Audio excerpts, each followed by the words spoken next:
Good morning or good evening, everyone. My name is Zeynep Selvili, and I'm a mental health professional based in Istanbul, Turkey. Welcome to my channel. We have a saying in Turkish by the great poet and Sufi Yunus Emre, "Ölürse ten ölür, canlar ölesi değil," which can be translated as "only the body dies, the soul can never be slain." This is one of the many sayings in Turkish culture that recognize how people's relationships with their loved ones may survive the life-death boundary. While sustaining such a bond with the deceased can be of meaning in integrating loss and grief, this has long been a matter of debate. Until recently, within both the psychological and psychiatric world, and in popular culture, continuing a bond with the dead was regarded as an indicator of pathology in grief. The goal of grief, according to then dominant model of grief, was to let go and move on. Toward the end of the 20th century, however, Dennis Klass, Phyllis Silverman, Stephen Nickman introduced a paradigm shift in bereavement studies with a model of grief that includes continuing interactions with the dead while being open to both the positive and the negative consequences of this activity. Most psychological models of grief now accept that continuing bonds is a normal aspect of grief, but continuing bonds is far from new. We find it in the histories of various cultures. But while continuing bonds is not a new phenomenon, its importance is now recognized. And today, to dive deeper into the model of continuing bonds, I am joined by Dr. Dennis Klass. Dr. Klass, it's an honor to be here with you. Thank you so much for agreeing to come on to this interview. Thank you. Fun to be talking to you. Your work has been a tremendous support in my own journey with grief after my father died in 2021. Reading your work has made me feel understood and validated and normal. It made such a big difference in how I relate to not only to my grief, but also to myself. But it was shocking to see how very, very few Turkish language resources exist on continuing bonds. Very few theses have been written, and unfortunately, none of your work has been translated into Turkish, but hopefully that will change with this interview. Shall we begin? Yes. Okay. You probably get asked this question a lot, but it will be the first time for a Turkish-speaking audience. How was the idea of continuing bonds born, and how was it received when the first book on the subject was published in 1996? Well, the book 1996 represented a culmination of a lot of conversations. Phyllis Silverman was interviewing bereaved children. I had at that point been over 10 years of doing an ethnographic study of a self-help group of parents whose kids had died. Ethnographic think of it as like an anthropologist going to a tribe on some island somewhere, as if you don't know anything, and you just start saying, "Can I explain what I see or hear?" And with the bereaved parents group, I could not explain a great deal of what I was seeing and hearing using the theories available at the time, because all of them said you're supposed to leave the kid behind and move on. Phyllis found that people expected the children to just say, "Well, your mom's dead. I'm sorry. Go get another one," or something like that. In other words, it was very cruel. And what I saw is that the parents, when they were together without professionals telling them they were wrong, they did things like had midwinter memorial services.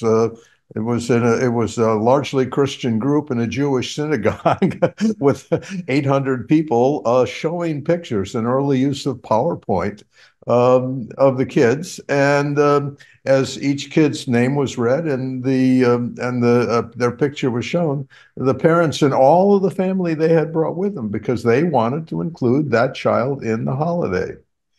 They stood up and lit a candle, and by the time you get candles for 800 people in a dark room, it lit up. And then they sang, I'm not sure if this must be translated into Turkey. In one of the, in Turkish, in one of the times, a children's choir sang the Rainbow Connection, the Muppet song. You have the Yeah, Muppet. yeah, yeah, Yes, yeah. okay, you know that song. It's an You. international song, and it seemed perfectly appropriate for the time.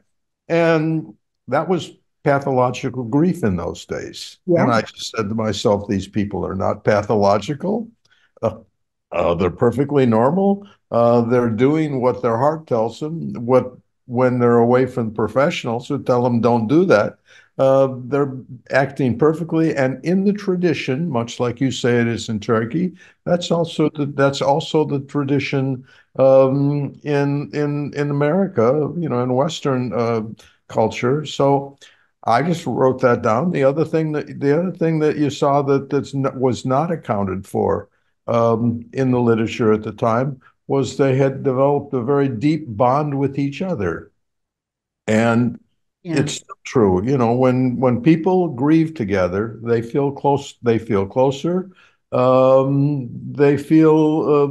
They feel like they are understood when they're with other people who have gone through it or who think they can are trying to understand.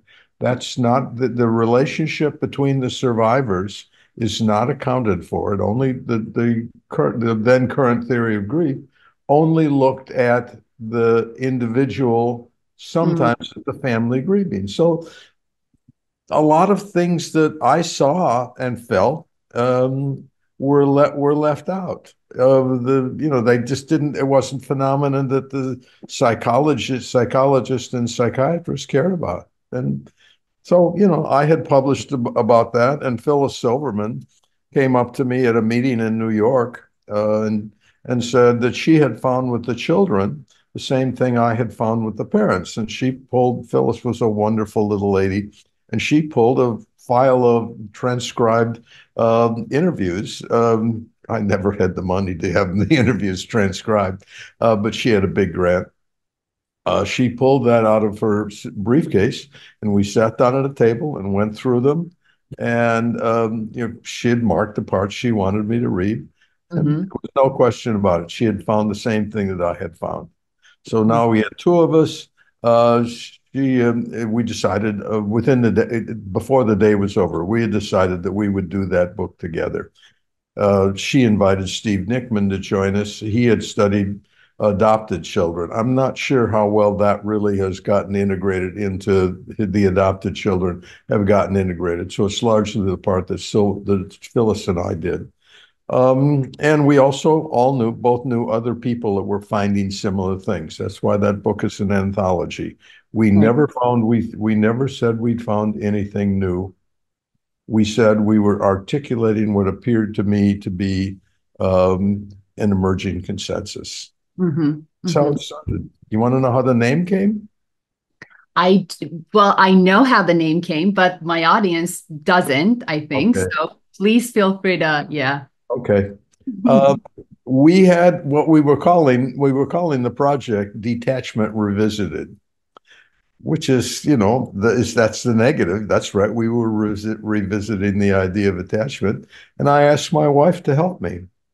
My wife worked in child study. She at that point was working in a program to help families where the bond between parent and child had gotten messed up. And the subtitle of the guidebook she wrote on that says optimizing the development of parents and children. In other words, it was about a relation. Child study is not about the child, it's about a relationship, the caregiver child bond. And she was an expert on that and, wrote a couple of books. And so I asked her to help me. So we were in the kitchen putting the groceries away. We'd gone shopping that morning, and she just suddenly blurted out, "Continuing bonds." And I looked at her and I said, "Yeah, that's right." And so we tried it in a couple of sentences, and it worked. And I called Phyllis, she called Steve, and that's what it's been from that day on. It's Yeah. interesting. It came in the name Continuing Bonds came into the bereavement literature via child study, not Hmm. psychiatry, not via general psychology, via child study, where it had been for a long time and ignored. Yeah. And I often wonder why there was an emphasis on letting go and moving on to begin with.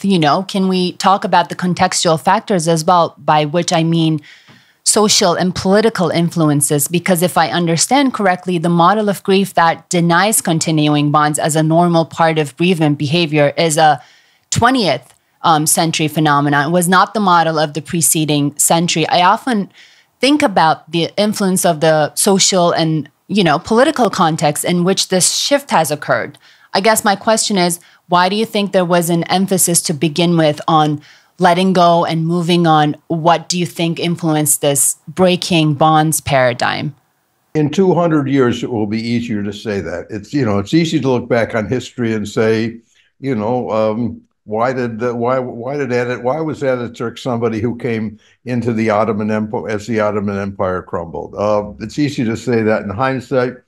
It was harder to say that in the present. So Yeah. it may have had something to do with the First World War. So it came right after the First World War. Yeah.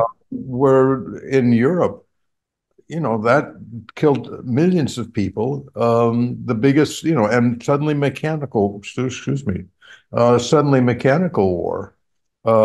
Tanks and artillery. There was nothing heroic about that war.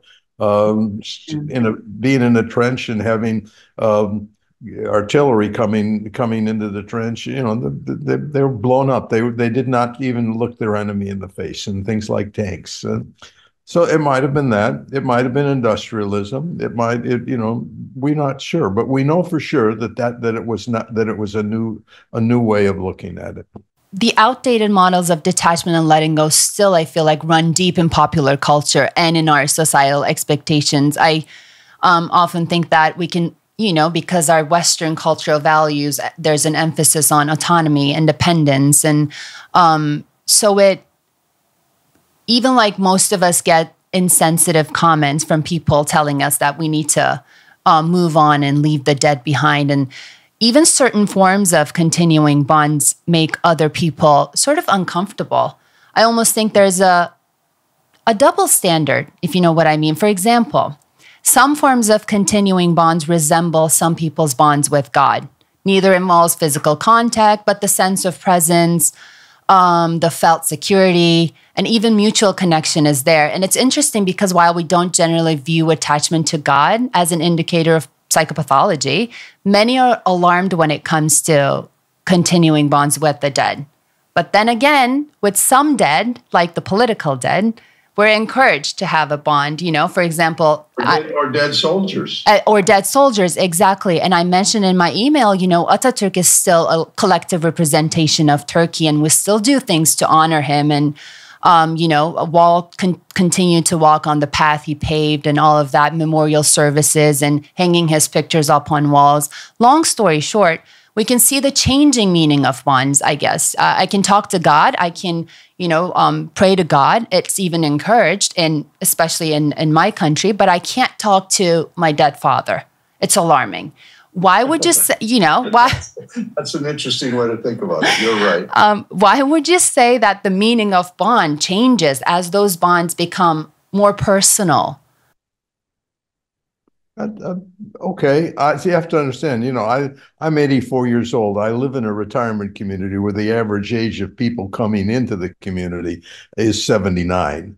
And when people, my neighbors, they're bright people, have read my work, all of a sudden they come and they want to talk to me about their husbands, or they're mostly women, talking about their husbands. Where women are, we have 4 times as many women. We have 4 women for every man here. We die earlier. We don't take care of ourselves. When people find out about it, they begin talking about it, and so it's a lively conversation around me at the dinner table. But you're right. Bob Goss and I wrote a book called "Dead but Not Lost" about. Here we go. I have it right here. Attaway. It's a great book. Take a look. It is a great book. Great one. Bob was brilliant. He's the lead author on that one. I just, kind of put the stuff in. The one section is on maintaining the bond and the sense of presence with religious founders. And we found a group of Buddhists in America who are Americanizing Tibetan Buddhism. And so there's a founder there that we could talk to people in the generation of the founder. But then we said, well, what founders should we talk about? And we talked about the prophet, the Christ. I did another one. This is what it's like to be old. Just be born. This is what, so we did Muhammad, Jesus, and that's terrible. Look it up it's in the book. Anyway, so and so that how does each culture, how does each religion maintain the sense of presence?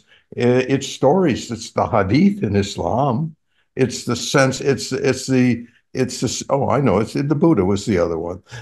It's and for Christianity, we did the Eucharist, the sacred meal. That's where Jesus is present.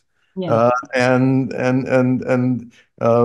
for the Buddha, we did relics. There's parts of the Buddha all over all over the Buddhist world, because when you're in the presence of the fragment of his body or a bowl that he ate out of, you're in the presence. So if you're right to look at religion, because we say that the easiest way to understand that sense of presence is the same way that we have the sense of presence of our fathers or our kids, or that has not been accepted in religious studies at this point. But give it 50 years, maybe. Maybe, yeah. It's, because it's interesting to see that double standard. I like to talk about the separation between the external and internal bonds. And yes, continuing bonds is experienced in many ways. And some researchers, however, differentiate between what they call external bonds and internal bonds. And some even say that we see more behavioral manifestations of continuing bonds during the period of acute grief. But as we grow in our grief, we develop a more internal state of felt connectedness. Like Bağlar Volkan, the Turkish-American psychiatrist, regards the objects of the disease as transitional and not ongoing, and so on. And of course, there are also diverse opinions as to how different types of continuing bonds are more or less adaptive. I'd love to hear your thoughts on the question of whether bonds held internally or externally are different in meaning or in outcome or in any other way. That distinction between internal and external is made by the attachment theory people. I think they're wrong about a lot of things. One of them is I don't think they're thinking very clearly here. Mm-hmm. I'm 84 years old. I can say things like that without yes. without danger to my job. Okay.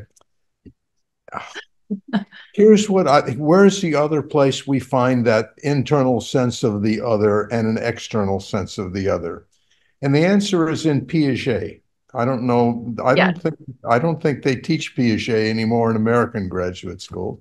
But take a look at more. They do. I graduated in 2012, and that's years ago. Yeah. I'm old. Look at that. I think Piaget's best book is still A Moral Judgment of the Child. I mean, I like his other stuff. He's a wonderful guy.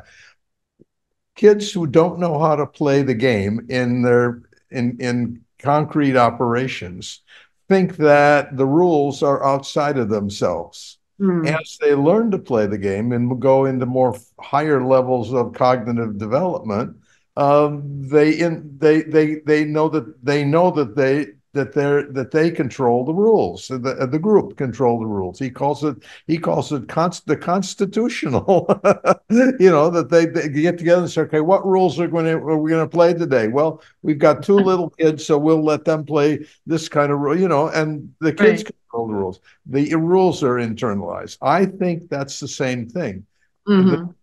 I think if we would really take a look, we will find that concrete operational people, and a lot of us in our grief revert to concrete operations.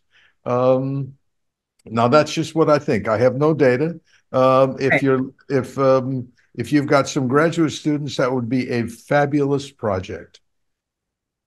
The external and internal, because there's yeah. In the beginning, like I was relying on my father's belongings to have this sort of like connection with him. And then as I grow in my grief, I started relying less and less on his belongings or on his like sweaters and stuff. And I now have this more like interior sense of felt presence. I didn't have that in the beginning, though. Yes. Well, I'll talk about myself a little bit. My wife died a year and a half ago. It was, it was a good death because she was in a lot of pain. She wasn't getting any better. The dementia was not going to get any better. So, she died right where I'm sitting now in our sunroom, after 8 days on hospice. So we waited, but we had a lot of stuff going on in the family. 2 weekends ago, we had a gathering on Cape Cod in Massachusetts, which is in by the ocean, right where we used to live, and we took a whaleboat cruise. And the whaleboat stopped for an hour. I'm sorry, stopped for 5 minutes after we'd been amongst a pod of humpback whales for 2 hours, and we put our ashes in the water there. And then I came home a few days later, but we did that evening or the next evening and the evening after that, what everybody does on Cape Cod on a nice day, they go watch the sunset over the ocean. And it was very clear to me. It felt very much to me, like she was there. I Yeah. looked out and I said, "You're there." Yeah. On the other hand, it also feels to me like she's very much, as Ken Wilber said, this side of my skin and not that. She's not, I don't think about her very much. She is Hmm. part of that. She is part of the part of me that thinks. I cannot separate my sense of self from a woman I was married to for 59 years. The first 55 of which were wonderful. It was pretty gruesome there at the end. Uh, Yeah. so, yes, we feel the bond. People go to cemeteries, they feel the bond. I know that the conservative Muslims don't like that because they Yeah. think Yeah. that, Yeah. yeah. Oh, there. Okay, I'm just playing. I was backing up my computer, and so now I'm unplugged. So yes, I mean, look, we operate. We don't only relate one way. Exactly. It's not like it's a mechanical way of looking at the human, like one way. External. Is your bond external or internal? No, you should have like this and not that. And because I feel like with each new development in grief theory, it seems that the first questions are almost always, is this healthy?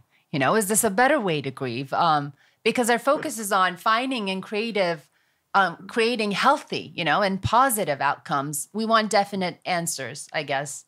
But again, Especially since psychiatrists and psychologists have fees. If there's nothing that's unhealthy, then there's no way that I can collect my fee. exactly. Exactly.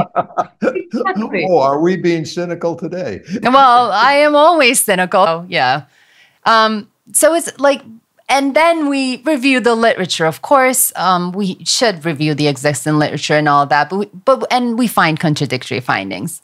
So it's clear that the relationship between, continuing bonds and adjustment is not, is complex, is not like set in stone. And some people criticize The relationship of any the correlation of any relationship to health and adjustment. I mean, I know a lot of married people who have a lot of conflict and maladaptiveness in the living relationship. I know a lot of kids, college kids who in their relationship with their parents has all sorts of maladaptive. sides to it. Yeah. So, why should we ask that question of our relationship with the dead, our ongoing relationship with the dead, and think that it's different than the relationship we asked of our ongoing relationships with the living, or our ongoing relationships, our own,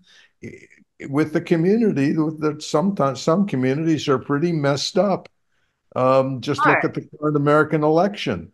Yeah. Yeah. So, I think Criteria.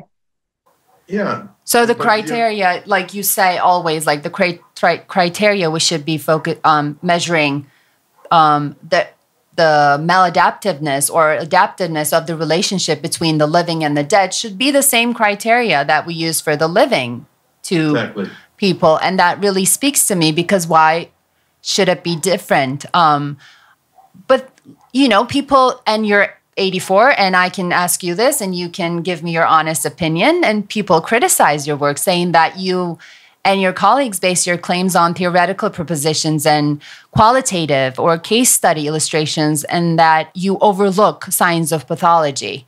And in some studies, like we talk about the quantitative studies, of course, they find a high correlation between measure of grief and continuing bonds.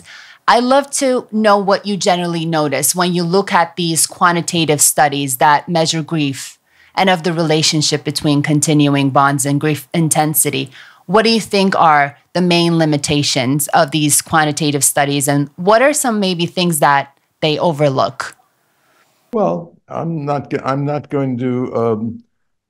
qualified to do the whole question of quantitative, qualitative. Right. I do know that the people who are qualitative tend to be more judgmental and self-righteous.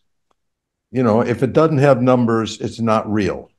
Right. Well, how many people decide to get married on whether there's a correlation coefficient between the way they see the world and the way they don't see the world? We don't live our life we don't live our life by the numbers. We live our life in more holistic ways. Yeah. We find meaning in more holistic ways. We find meaning as members of community.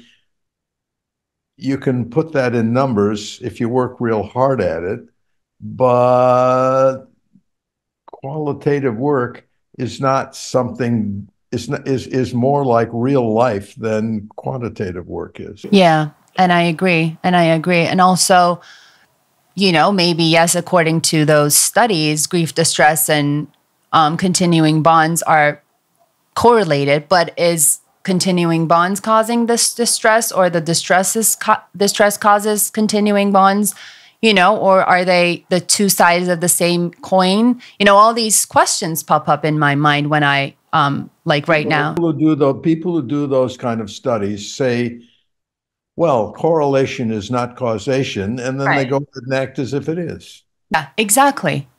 And does higher level of grief always indicate a pathology? I think this is where a lot of grievers would disagree. And of course, we know that relatively few bereaved are extremely distressed and disabled by a significant other's death. And we now have this diagnosis of prolonged grief disorder in DSM-5 revised edition. And of course, there's a lot of debate around it. But what's interesting to me is that the DSM's criteria for prolonged grief includes avoidance of reminders that the person is dead. And I think it's interesting because the DSM conceptualizes, in quotes, like disordered or unresolved grief in terms of avoidance and, an inability to think and talk about the loss and perhaps about the deceased, not in terms of continuing the bonds or failure to detach.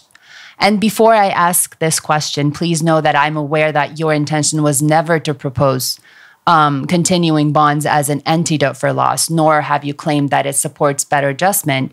But still, I wonder if what the medical community calls prolonged grief disorder or pathological grief may consist of unsuccessful strategies to preserve or transform one's bond to the lost person, object.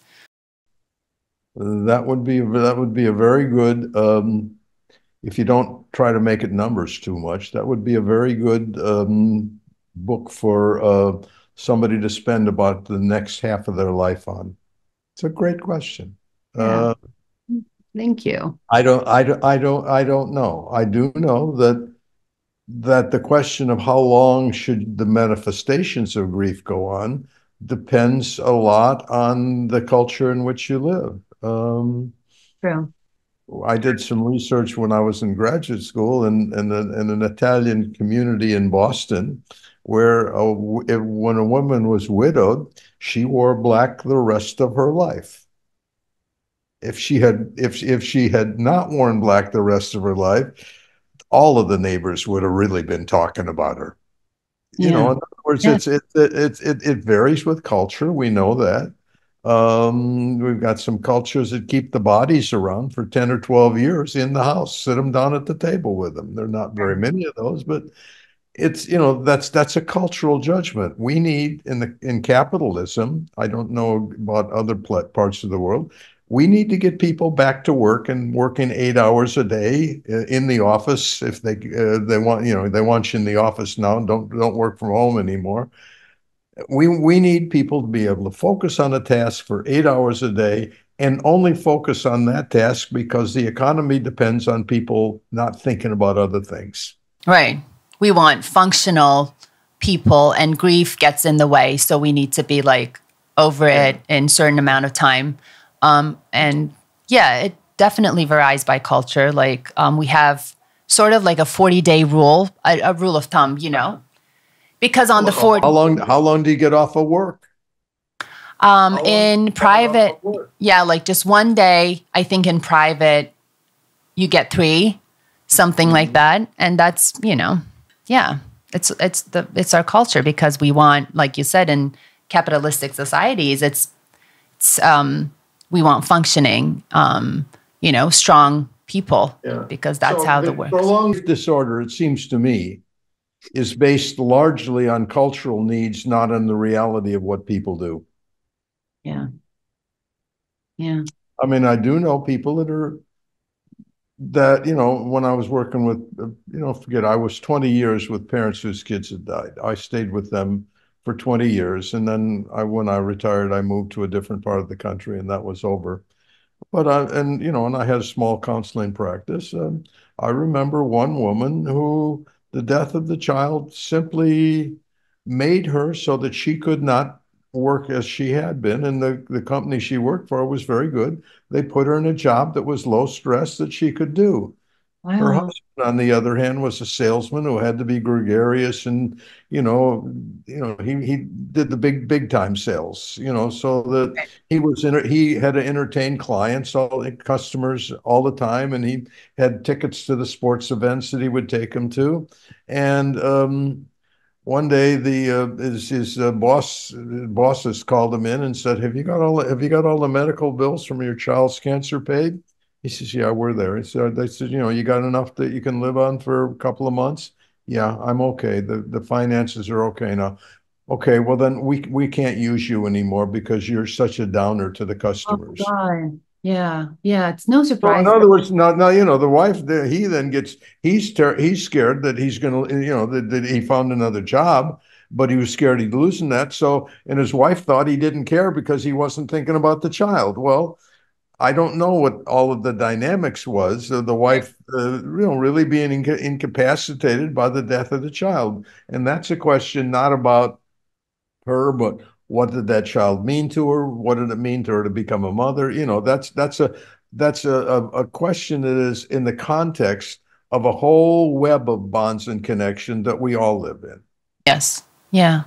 Yeah. And it's not, even when we're not in that much debilitating pain, it's not something, grief is not something that you get over. And this brings my mind to sorrow.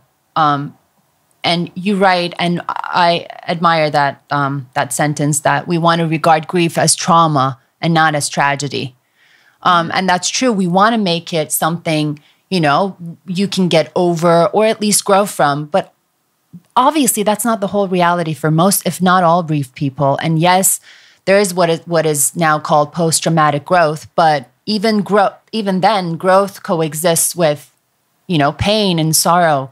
And and Calhoun and Tedeschi are very clear about that. They are very clear about that. Yeah. People don't read it that way. They own, by and large, the read is the optimistic read. We can have post-traumatic growth, and we become better people for it. Well, you can become a better person and still. I mean, I remember a woman talking about all the good things that had happened since her child died, and then she said, and I'd trade them all if I could have her back. Exactly. So there is this part, like sorrow remains, and you can grow from it. You can learn many things, but then there's no way to fix that sorrow. But you can find solace. Exactly, and that's where I want. And I had solace in the title of the first book I wrote about bereaved parents. And they picked, when we did Continuing Bonds, man, within 5 years, we had changed the whole way that psychology, most psychologists think. Suddenly everybody, they have still not picked up Continuing Bonds because contemporary world does not do well with tragedy. No. And, tragedy means there's no way out of tragedy. It is the human condition. Yeah. And I think it's the same.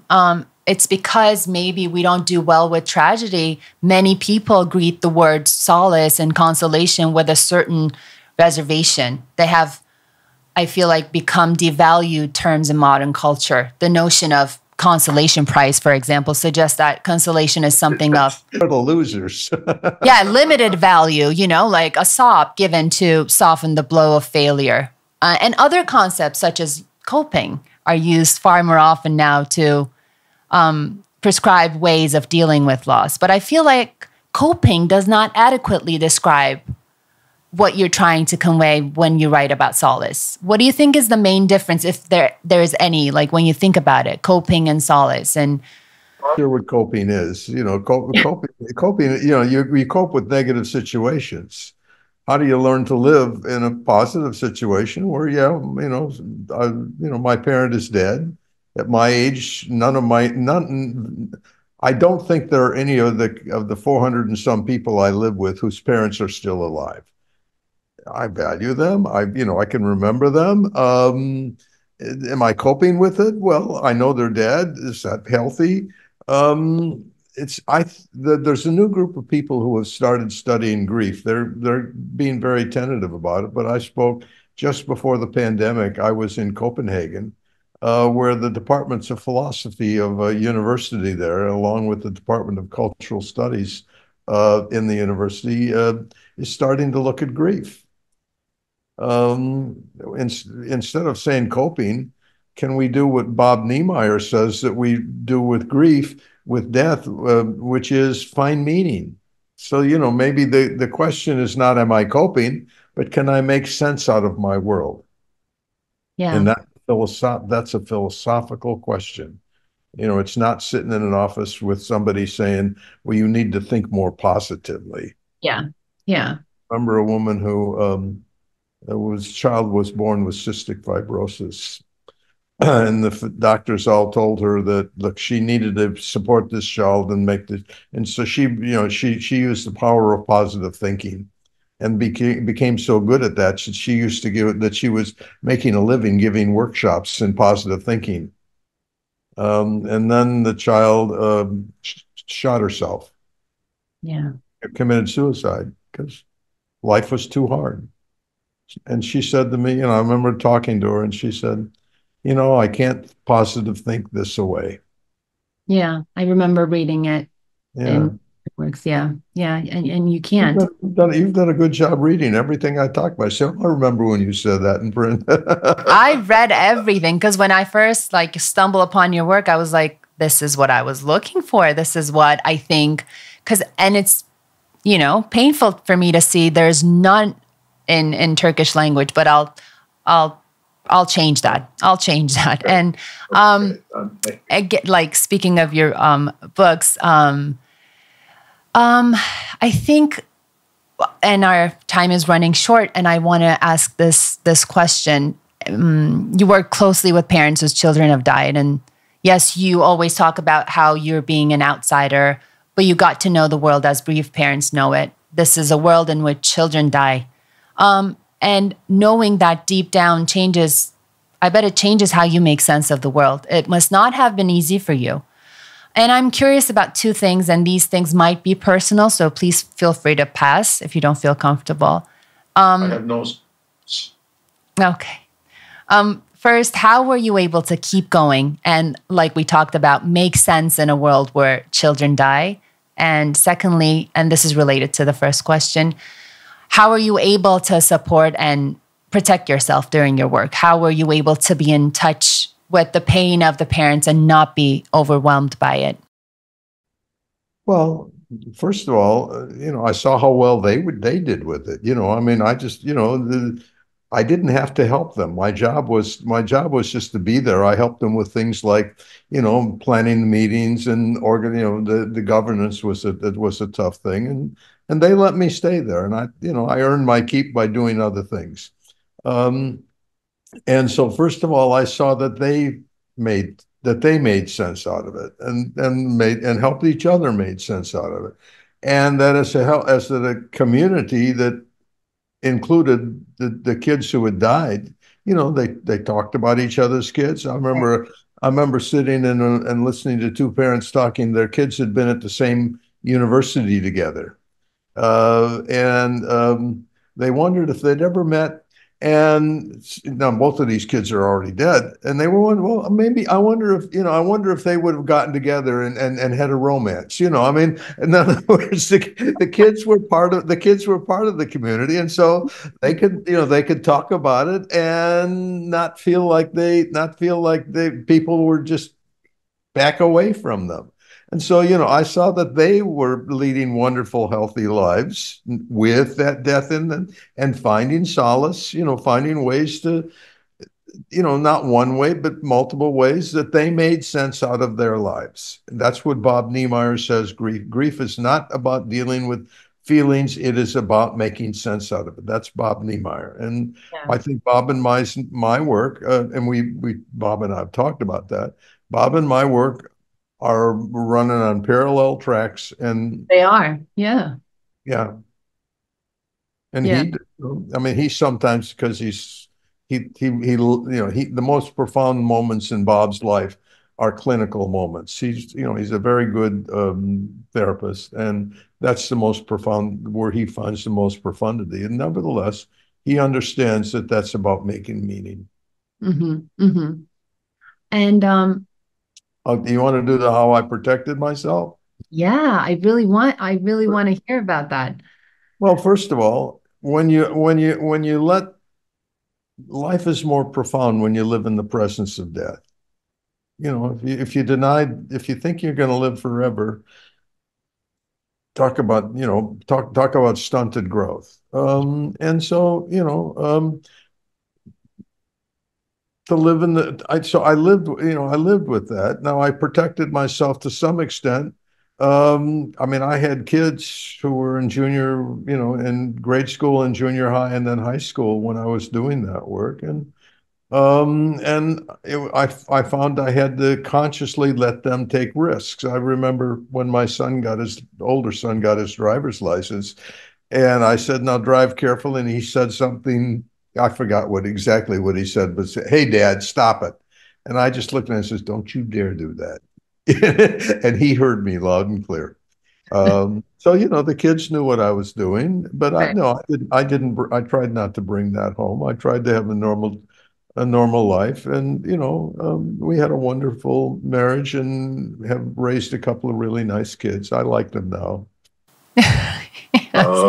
And you also talk about not doing only this. And I think where you mentioned about giving a lecture in a university on a different topic. Am I?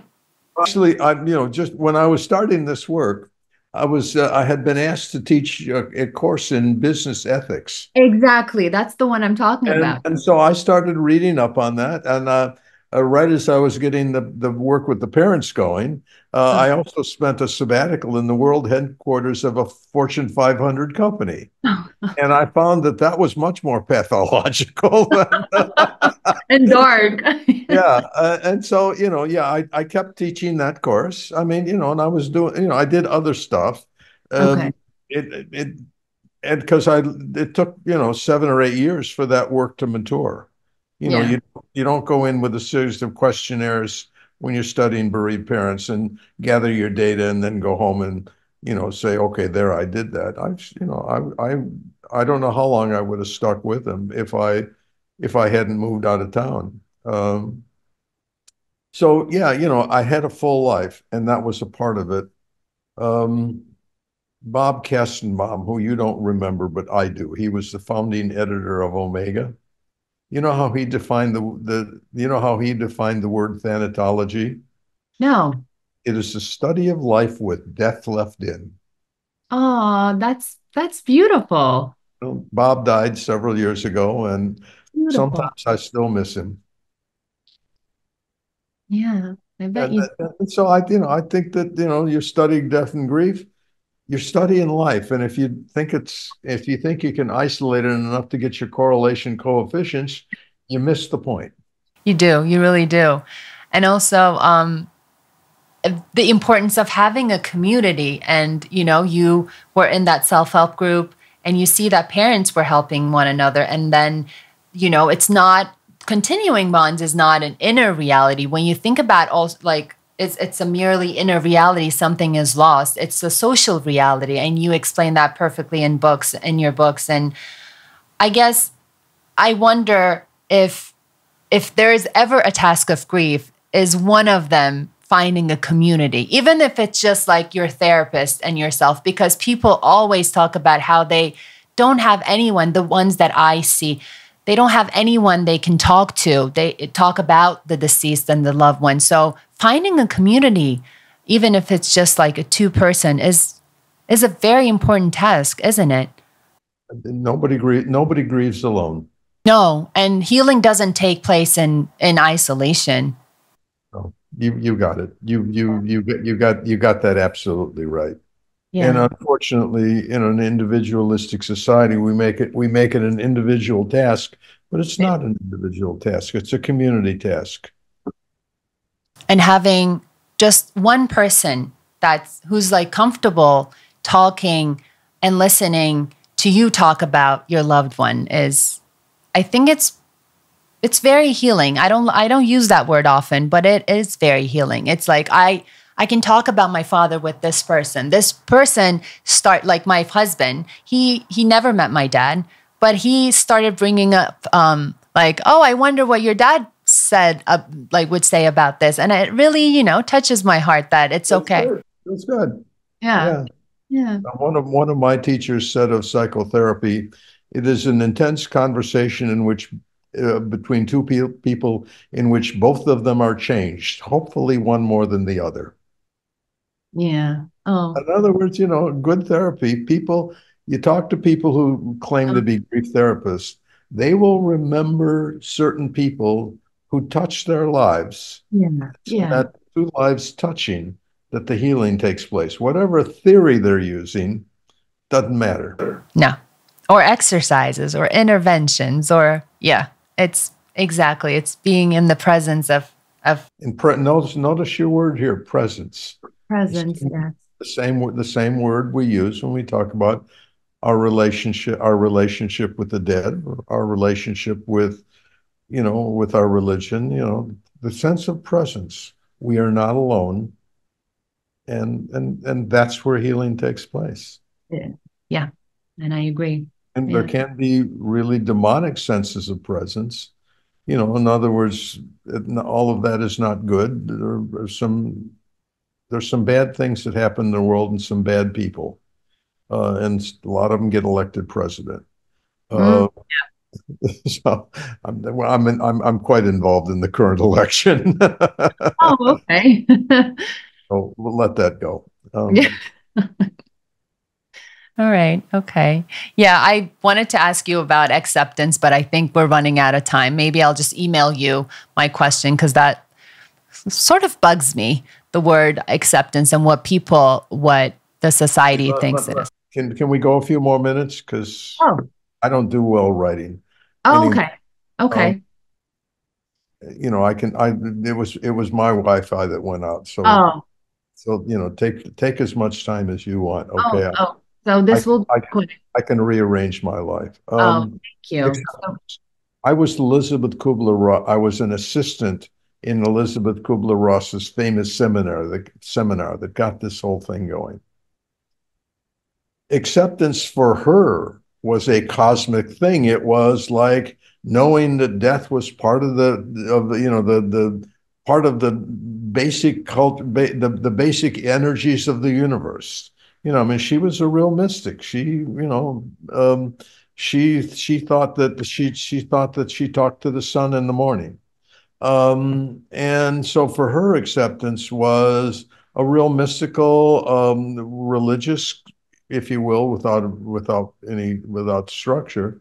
Mhm. Uh, and suddenly the people who read her said, well, acceptance, that means realizing what is true is true. Right. I accept that it happened. Mhm.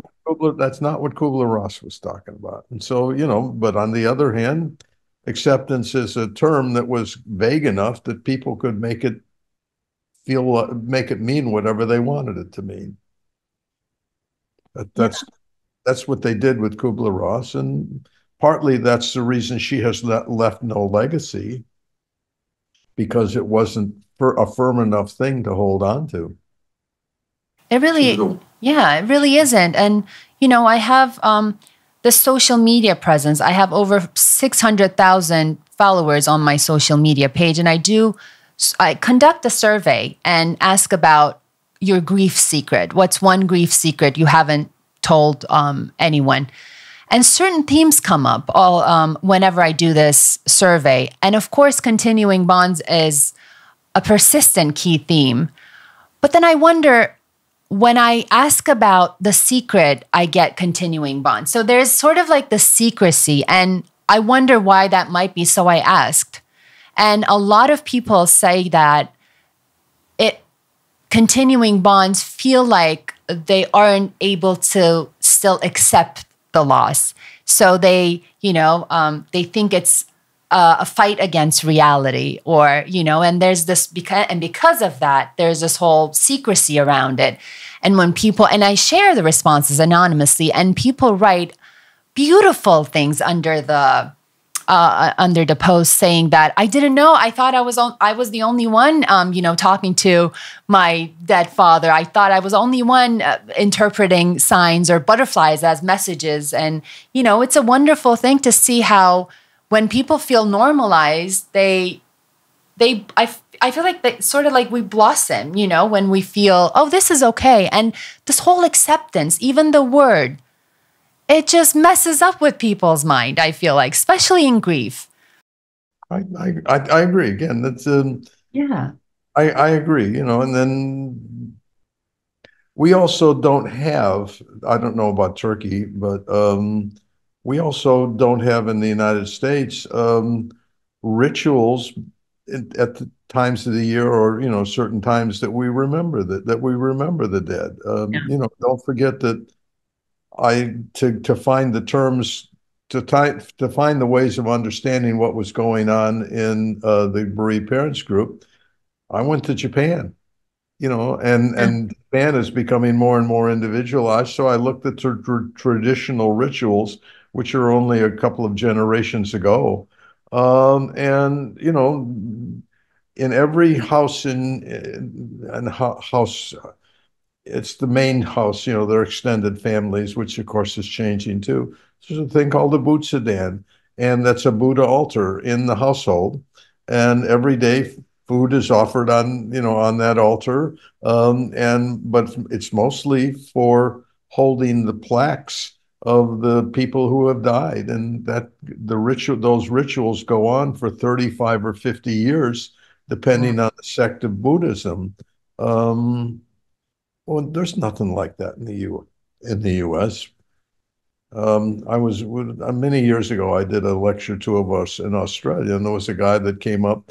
His job was the head of all the cemeteries in whatever state in Australia that was, and he'd done a study. Australia is one of the most sports crazy places there is. I mean, those people will watch any kind of a sport, and they really like it, and it's fun. They're wonderful people. He discovered that more people visit cemeteries than go to all of the premier sports events combined. Oh, wow. In other words, but we go to the cemetery alone or in small groups. Yeah. We don't have a day where we don't have a day where we decorate the graves or take offerings to the graves. In other words, death is private now because we don't have the public celebrations that most cultures have had over the years. Yeah. Yeah.